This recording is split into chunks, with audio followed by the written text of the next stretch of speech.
Olá, queridos catequizandos, sejam bem-vindos ao nosso 20º vídeo encontro. Em nome do Pai, do Filho e do Espírito Santo. Amém. No encontro anterior, aprendemos sobre os sacramentos de iniciação, que são o batismo, a crisma e a Eucaristia. Hoje vamos aprender sobre o sacramento de serviço.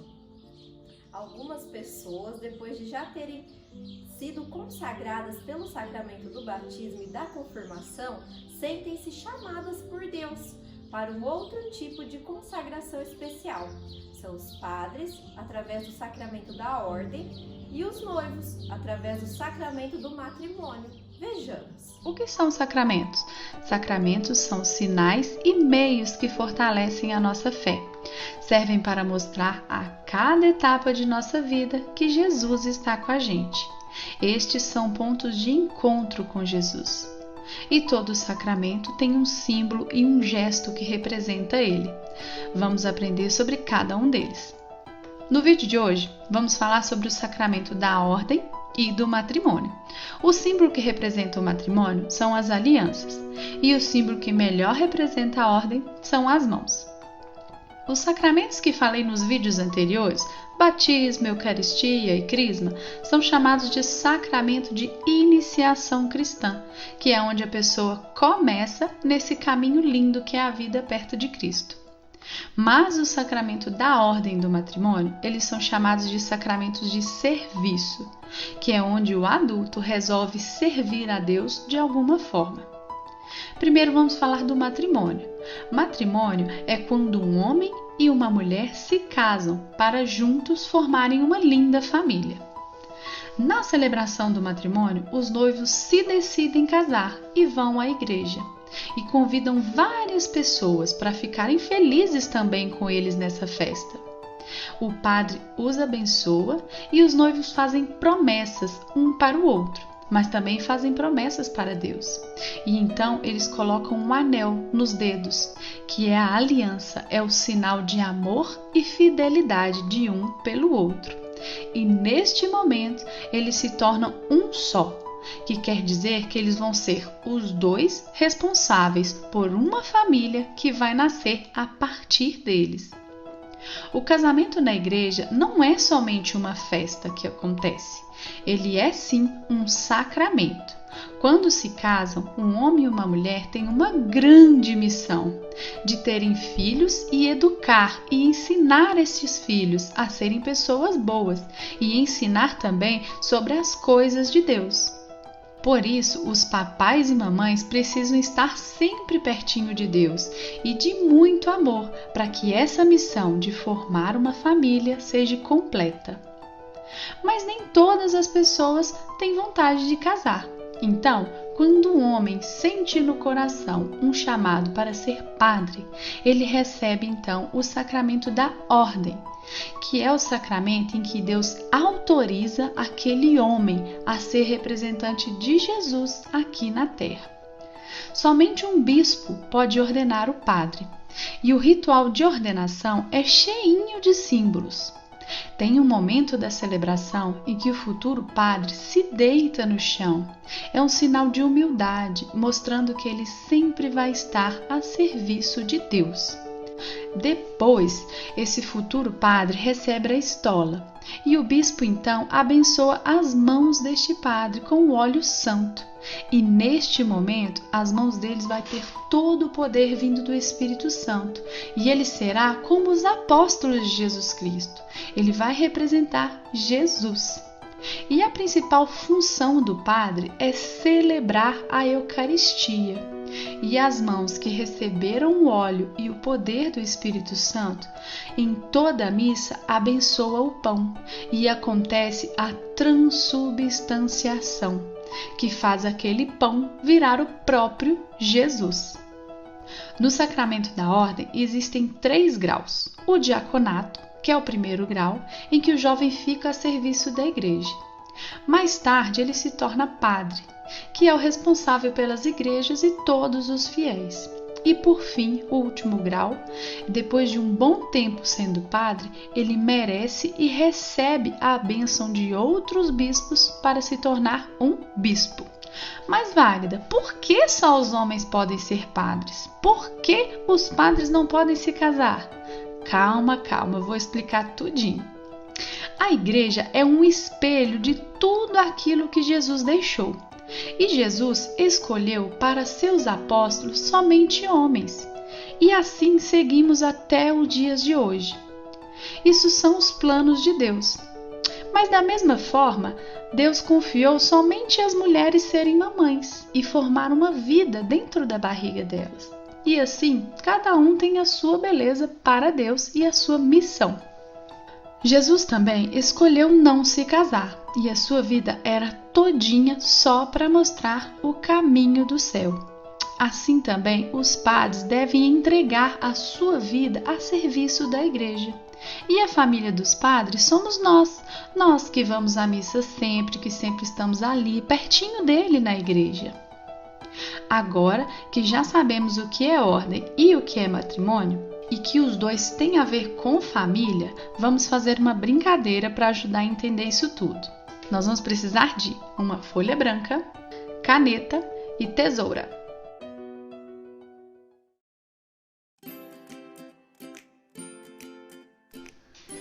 Material na mão, então mão na massa. Nessa atividade, antes eu preciso explicar algumas coisas para a gente conseguir entender. Lá na Bíblia, no livro de Apocalipse, capítulo 22, versículo 13, está falando que Deus é o Alfa e o Ômega. Essas são a primeira e a última letra do alfabeto grego.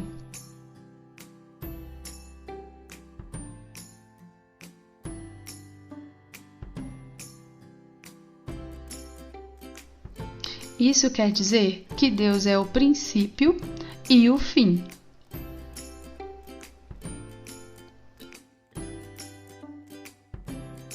Agora pronto. Nós vamos pegar uma folha de ofício, uma folha branca qualquer mesmo. E aí nós vamos dobrar ela ao meio dessa forma, depois ao meio de novo. E mais uma vez ao meio. Agora nós vamos pegar a tesoura e dividir ao meio. Você vai conseguir fazer duas atividades com essa folha. Pegamos a caneta e agora nós vamos fazer o que nós aprendemos. Nós vamos escrever o alfa, que é o princípio, que Deus é o princípio. E lá na parte mais acima da folha, nós vamos desenhar um ômega, que é o fim, que Deus é o fim. E Deus também é amor. Então nós vamos fazer metade de coração de um lado e metade no coração de outro. Agora nós vamos pegar a tesoura e cortar onde a gente riscou, ok?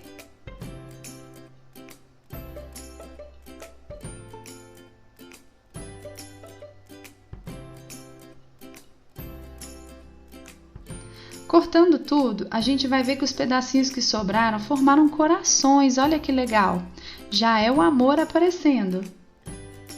E as outras partes que formaram lembra também um pouco a Santíssima Trindade, Pai, Filho e Espírito Santo. Então também nós temos um tanto de Trindade. E agora a gente pega o papel que a gente cortou e quando a gente abre, nós vamos ver que forma uma família. Olha que legal, uma família unida e junta. E ela está junta por causa do amor que tem entre elas. Uma família unida no amor. E essa família pode ser uma família com papai, mamãe e filhos e também pode ser uma família do padre. Família tem que ter amor, tem que ser unida. Queridos catequizandos, como o Pai nos perdoa e nos cerca de carinho e compaixão, assim também nós somos chamados a perdoar de coração o nosso irmão.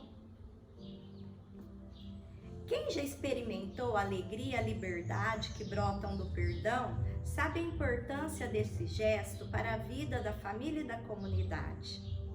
Vamos abrir a Sagrada Escritura em Mateus, capítulo 18, versículos de 21 a 35. E vamos ouvir a parábola do perdão dos pecados. Senhor,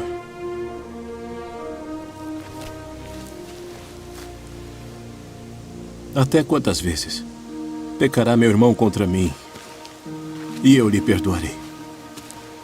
Até 7? Não te digo que até 7. Mas até 70 vezes 7.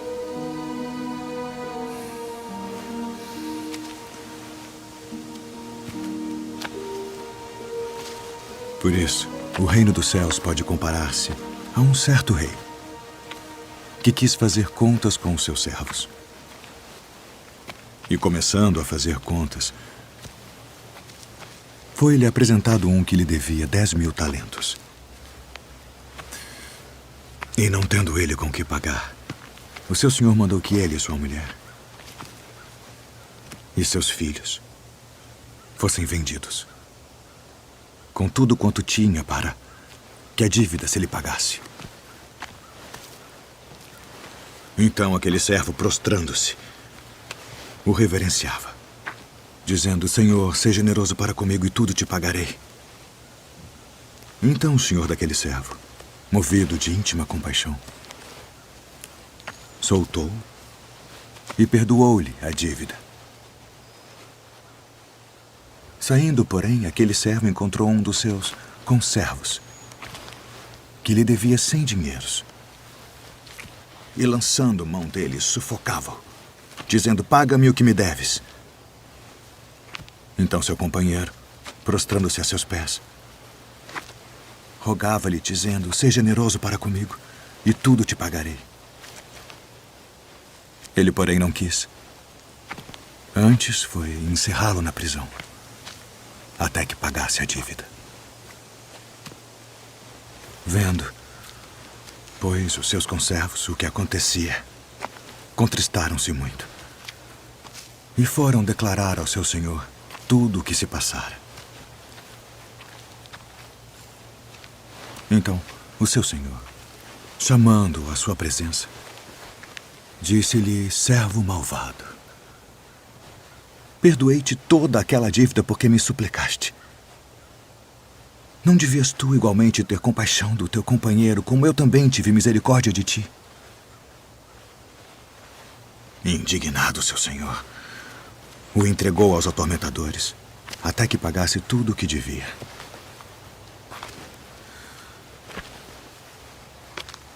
Assim vos fará também meu Pai Celestial, se do coração não perdoardes cada um a seu irmão as suas ofensas.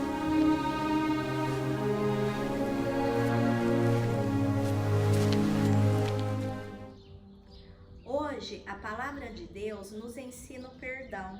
Nos apresenta um Deus que ama sem cálculo, sem limite, sem medida, e nos convida a assumir uma atitude semelhante com as pessoas que caminham com a gente. O Evangelho nos fala de um Deus cheio de bondade, de misericórdia, que derrama sobre os seus filhos de forma total, ilimitada e absoluta o seu perdão. Somos convidados a descobrir a lógica de Deus e deixar que a mesma lógica de perdão e de misericórdia, sem limites e sem medida, marque a nossa relação com as pessoas. Quando rezamos o Pai Nosso, não tem uma parte que nós pedimos assim: perdoai as nossas ofensas, assim como nós perdoamos quem nos tenha ofendido. É isso que o Evangelho vem nos dizer, para perdoarmos quantas vezes forem necessárias, porque é assim também que Deus misericordioso nos perdoa também. Neste ensinamento de Jesus, aprendemos que devemos perdoar 70 vezes 7. Mas então, o que é perdoar? Perdoar não é um sentimento, perdoar não é esquecer tudo, ou melhor, não é ter uma amnésia. Perdoar é uma decisão, porque a decisão de perdoar está no seu coração e você está livre. Quando você decide perdoar, você se liberta. A falta de perdão pode causar coisas terríveis em nós. Muitas doenças estão relacionadas com a falta de perdão. Muitas vezes não conseguimos nos perdoar. Imagine perdoar os outros então. E esquecemos que cada dia Deus nos oferece o seu perdão e uma nova chance de recomeçar. Devemos sempre lembrar que o nosso perdão mede a nossa capacidade de amar. Leiam novamente o capítulo 18 de Mateus, dos versículos 21 a 35.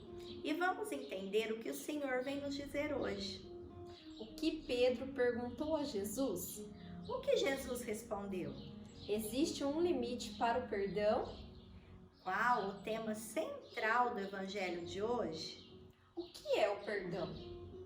Qual o sentimento que o evangelho despertou em seu coração? Peçamos a Deus a graça do dom do perdão rezando. Senhor meu Deus, Pai de amor e bondade, que em sua infinita misericórdia acolhe todos os que se aproximam de vós com o coração arrependido, acolhei meu pedido de perdão por tantas faltas cometidas contra ti e meus irmãos. Senhor Jesus, conduzi-me nos caminhos do perdão e fortalecei minha alma para que eu tenha a humildade de pedir perdão e a misericórdia de saber perdoar. Amém. Estivemos aqui reunidos em nome do Pai, do Filho e do Espírito Santo. Amém. E até o próximo encontro.